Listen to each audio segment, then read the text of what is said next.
Olá pessoal, vamos hoje começar o estudo de fenômenos térmicos, da termologia. Eu sou o professor Luiz Tarragó e vou acompanhar vocês ao longo de toda essa trajetória para entender como é que funcionam fenômenos térmicos na parte acadêmica e no dia a dia de vocês, aquilo que vai cair no Enem, que é uma coisa bastante voltada a como as coisas funcionam, e aquilo que vai cair no vestibular aí da sua região, que vão querer que vocês lá pelas tantas façam os cálculozinhos, saibam fórmulas e coisas desse jeito, tá bom? O estudo da termologia vai incluir todos aqueles fenômenos que vocês pensem que está relacionado com temperatura. Tá? A temperatura é uma coisa que acompanha vocês desde que vocês acordam até a hora que vocês vão dormir. Provavelmente a primeira coisa que vocês pensam quando vocês acordam de manhã é qual é a roupa que eu vou botar hoje? E qual é a roupa que vocês vão botar hoje, dependendo da região do país que vocês estiverem, vai depender de qual é o clima que fez durante a noite. No sul, vocês vão ter que olhar para ver se está muito frio, se já está um pouquinho mais quente. Se vocês estiverem no norte, é quente o tempo todo, vocês vão escolher qual é a roupa adequada para a temperatura que vai fazer durante o dia. Quando vocês vão tomar um banho antes de sair de casa, vocês vão lá, ligam o chuveiro e verificam qual é a temperatura da água.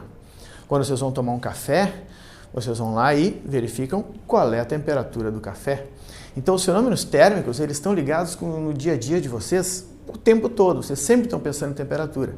Tá? Então, a gente vai tentar entender um pouquinho melhor como é que é essa coisa de temperatura, o que é calor, como é que a gente se posiciona frente a essas coisas que envolvem fenômenos térmicos. Então, a primeira coisa que a gente tem que entender é qual é a diferença desses dois camaradas aqui. Temperatura e calor. Definindo, para começar, para depois a gente exemplificar, temperatura é uma medida de como que as moléculas de um determinado corpo, de um gás, de um líquido, que seja, da matéria, se movem. Tá? É uma medida da energia cinética. Energia cinética aqui está em vermelhinho, por quê? Para lembrar para vocês o que é a energia cinética. Tá? Aquela energia que um corpo tem devido ao fato de estar se movimentando. As moléculas dele, ou os átomos dele, estarem se movimentando. Então eu tenho um movimento contínuo de todas as coisas e temperatura é muito importante gravar isso. É uma propriedade de um corpo. Tá? Temperatura sempre é tomado individualmente para uma determinada situação, para um determinado corpo. Como que a gente entende o que é a tal da temperatura? Então vou pegar aqui meus dois ajudantes. E aí, vou perguntar para vocês, você aí que está vendo o vídeo agora, qual deles está mais quente? Quer tentar pegar? Não dá, né? Mas eu digo para vocês, tem um deles que está mais quente. Como vocês vão saber? Ah, professor, eu vou ter que medir a temperatura. Bom, mas vocês aí do lado de lá não conseguem medir a temperatura simplesmente enxergando. Então eu teria que botar um termômetro, alguma coisa, usar algum instrumento que me permitisse fazer essa medida.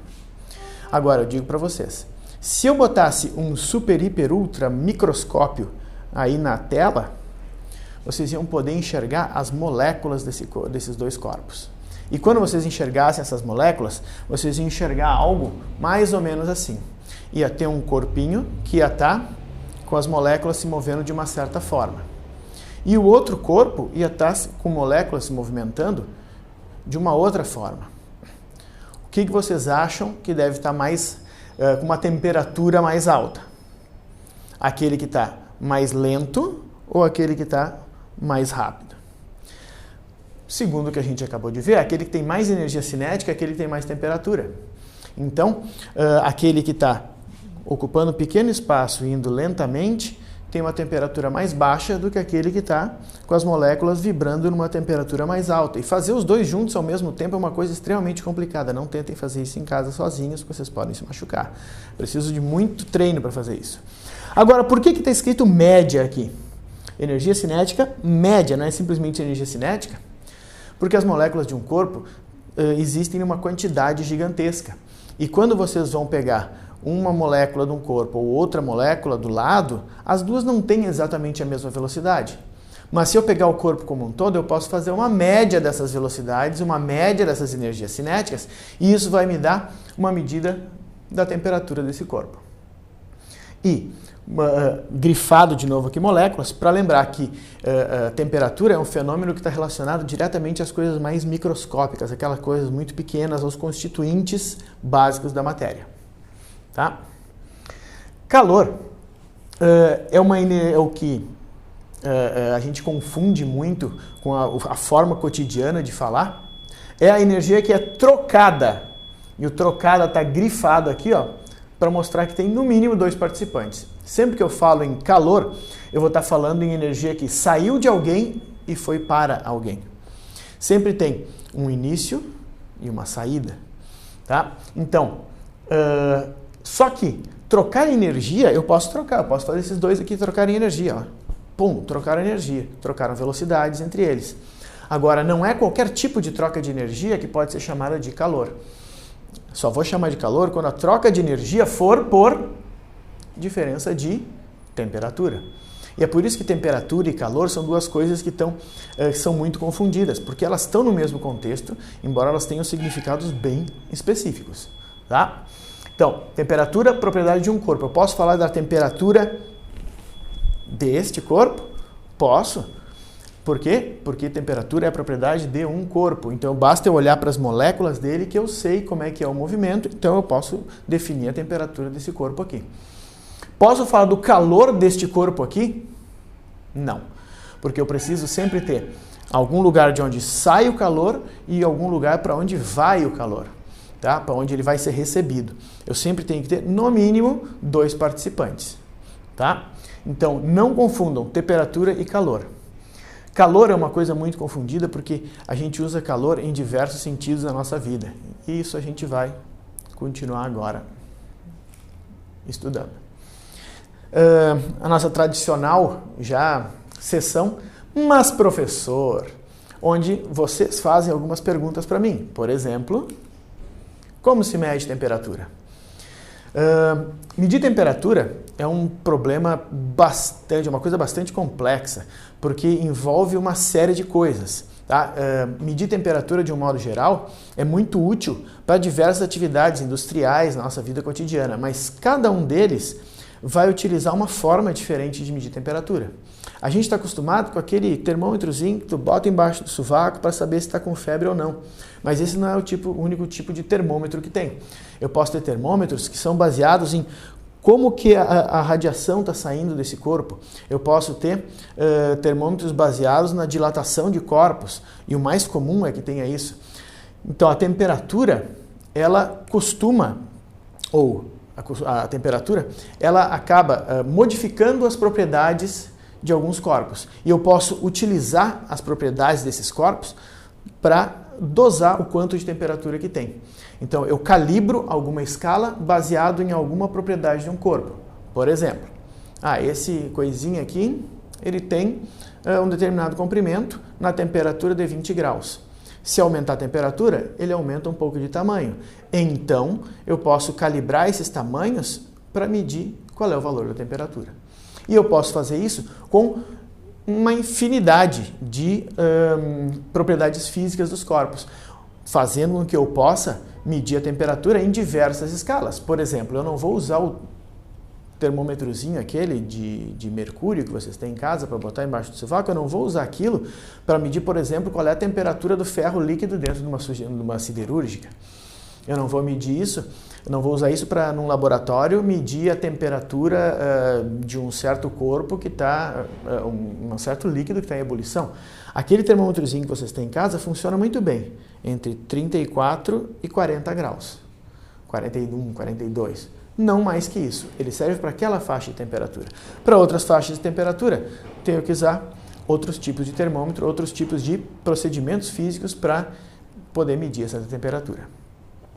Essa figurinha aqui diz muito a respeito de o porquê que a gente precisa de instrumentos para medir temperatura. Por que o nosso corpo não é uma forma muito confiável de medir temperatura? Olha só, se vocês pegam 3 porções de água com temperaturas diferentes, uma água fria, gelada, uma água morna e uma água quente. Se vocês metem a mão na água fria e depois, em seguida, vocês botam a mão na água morna, vocês vão dar um veredito sobre essa água morna aqui. Vocês vão dizer, ela está quentinha. Vocês esfriaram a mão de vocês na água e depois botaram a mão na água morna. Então, vocês vão dizer que essa água morna está quentinha. Agora, vocês pegam a outra mão, botam no tubinho de água quente. Então, a mão de vocês vai se aquecer. Quando vocês tirarem a mão da água quente e botarem nessa água morna, vocês vão dizer, a água está fria. É a mesma água. A mesma água que vocês disseram que antes estava quente, agora vocês estão dizendo que ela está fria. Então os nossos sentidos, eles trabalham muito bem com variações de temperatura, mas eles não conseguem nos dar uma certeza a respeito de qual é esse número. A menos que você seja a sua mãe. Se você for a sua mãe, você sempre vai saber quando é que está com febre. Assim como eu sempre sei quando que a Luísa está com febre. Essa aqui é a Luísa, ela de vez em quando vai aparecer por aí. Eu sempre sei quando é que a Luísa está com febre. Basta eu botar a mão na testa dela ou botar ali os lábios, principalmente na testa dela, e eu sei se ela está com febre ou não. A gente pode calibrar a nossa sensibilidade para algumas sensações térmicas. Então, quando eu boto a mão na testa dela, eu já fiz isso tantas vezes que eu acostumei com a sensação que está ali.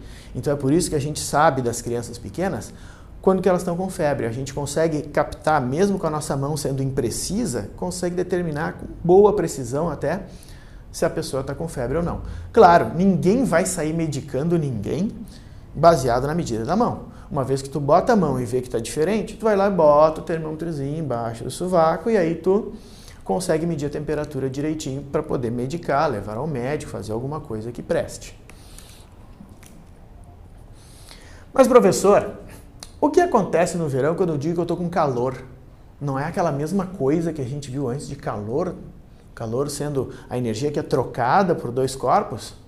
Bom, a gente usa no sentido coloquial calor como uma forma de dizer qual é a nossa sensação térmica. E sensação térmica é diferente de calor do jeito que a gente usa aqui em física.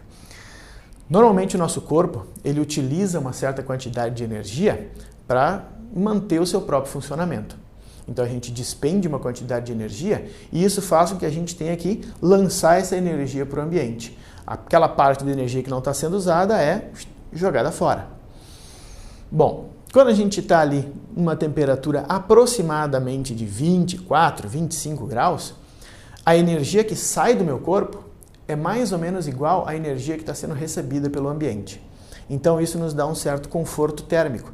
Toda energia que entra é igual a toda energia que sai e eu me sinto confortável. Em temperaturas mais altas, quando eu digo que eu estou com calor, que eu começo a suar, o que está acontecendo é que a temperatura do ambiente está maior que a temperatura da nossa pele e faz com que a gente receba mais calor do ambiente do que o calor que está simplesmente fluindo para fora do nosso corpo para o ambiente. Então a gente começa a receber uma energia extra do ambiente. Essa energia extra nos obriga a tomar algumas medidas de autorregulação de temperatura, senão o nosso corpo aquece demais. Então o corpo começa, por exemplo, a botar gotinhas de suor pelo rosto para fazer com que a evaporação dessas gotinhas resfrie a nossa pele e dê conta desse calor extra que está entrando no nosso corpo. Quando a gente diz que está com frio, é porque a temperatura baixou demais e o fluxo de calor do meu corpo para fora está sendo grande demais. Então eu preciso dar um jeito de fazer com que essa balança de entra e sai de calor se equilibre de novo. Eu posso fazer isso, por exemplo, me mexendo. Eu começo a me mexer, eu começo a gastar mais calor nos músculos, isso vai fazendo com que tenha mais calor sendo liberado para fora, equilibrando essa balança. E é por isso que quando a gente fica parado e começa e não tem opção, a gente começa a tremer. Naturalmente o nosso corpo começa a tremer para agitar a musculatura, fazendo com que libere um pouco mais de calor e a gente tenha um pouco mais de conforto térmico. Ou então a gente vai lá e bota uma roupa. Quando a gente bota a roupa, a gente quebra essa ligação entre o interior e o exterior e faz com que a gente troque menos calor com o meio. E aí a gente atinge novamente o conforto térmico, que é o nosso objetivo. Então, se ligue nas próximas aulas, a gente vai estudar um pouco mais de termologia, calor e temperatura nas próximas aulas. Até mais!